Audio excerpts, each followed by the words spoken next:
Hello po, nag-prepare po ako ng boy bawang cornic na nabili ko po sa halal para po habang nakasakay sa car may chinichicha.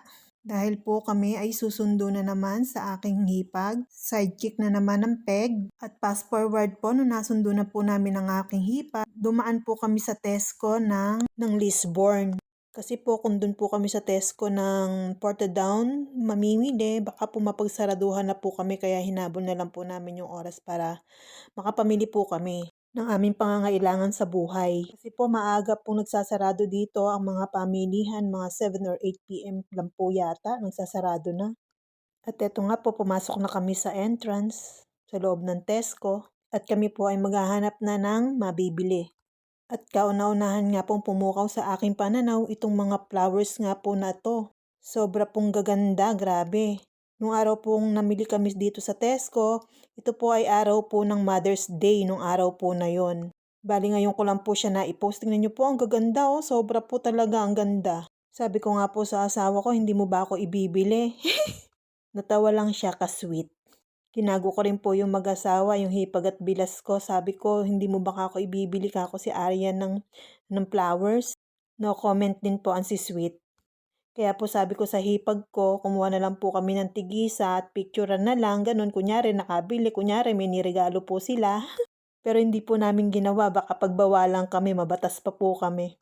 Kaya po ang ginawa namin, kinuha na lang po namin sa tingin-tingin. Napakaganda po talaga, sobra. Ayan po, after namin pagsawaan po ang kakatingin sa mga flowers, nakaganap na po kami ng mabibili. Nandito po kami sa vegetable area. Kaya lang po, no need naman po namin yan dahil marami naman po kami vegetable sa bahay. Kasi po, every Friday naman, may inuuwi naman po yung mister ko ng mga vegetable na galing sa company po nila. Dalawang tray po yung inuuwi niya. Kaya po, yung iba, pinamimigay na lang din po namin sa mga mag-anak namin dito para hindi naman po masira. At least po, nakapagbahagi pa po kami ng mga blessings. Ayan po, nakabili naman po kami ng mga fruits, banana, and melon. Habang naglalakad, ayan, naghahanap-hanap po kami ng mabibili. At nakakita nga po yung asawa ko dito sa bigas. Sana yung kinuha na nga po niya yung pinakamababang price na bigas. Yan po ay nagkakahalaga ng 52 pence pero masarap na rin po yan. Sinaid na nga po niya yung laman ng kahon. Nakakuha naman po siya ng 4. Ala na daw po kasi ubos na. At ang next namin pong hinanap, cornstarch. Hindi naman po namin makita kaya po nagtanong kami kay kuya. Kaso ito naman si kuya, hindi naman pala alam yung cornstarch kaya nagtanong din sa isang kuya. So ayun, alam naman pala ni isang kuya kaya inassist kami ni unang kuya papunta sa cornstarch. Doon pala yun sa pangatlong kuya, sa location nito pangatlong kuya. Ayan, tinuro na ni unang kuya, iniwanan na rin kami. Pinabayaan na kami sa buhay namin. At dito po sa location na to, hindi na namin alam kung ano ang bibilin po namin. Nagtitingin-tingin na lang po kami. Dahil po kasi yung mga pagkain naman po kasi dito hindi na familiar sa amin. Mga British food na po yan. At dito nga po, nagkatagpo-tagpo na po kami ng mga hipag ko dahil nagkahiwalay po kami ng mga binibili. Ayan yung, ayan po yung dahang kong bayaw. Ay, natatawa yung asawa. Niloloko po kasi namin lagi.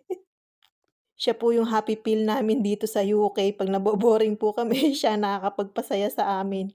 Go naman din po yung asawa. Yan po, lakad-lakad lang po kami. Kung saan-saan, kung ano po yung mabili.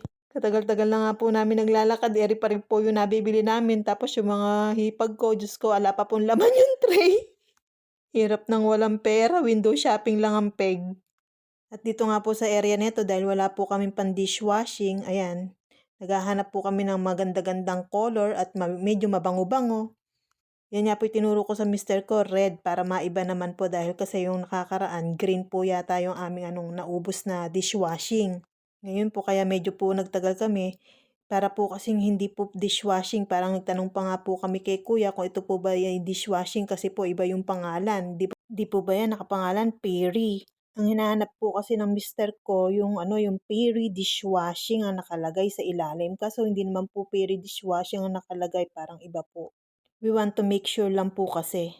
Pero pagdating naman po namin sa bahay, hinanap ko yung dishwashing, wala naman. Nasaan ako yung binili namin? Hindi daw nasama. Ewan ko kung paano nakalagay. Hawak-hawak naman po niya dyan. Nakasigurado nga po kami na dishwashing pero hindi naman po naiuwi sa bahay. Di po ba?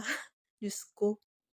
At eto nga po, nagkatagpo-tagpo na po kami. Tingnan nyo nga po. Diyos ko, tagal-tagal namin naglalakad. Tingnan nyo po yun.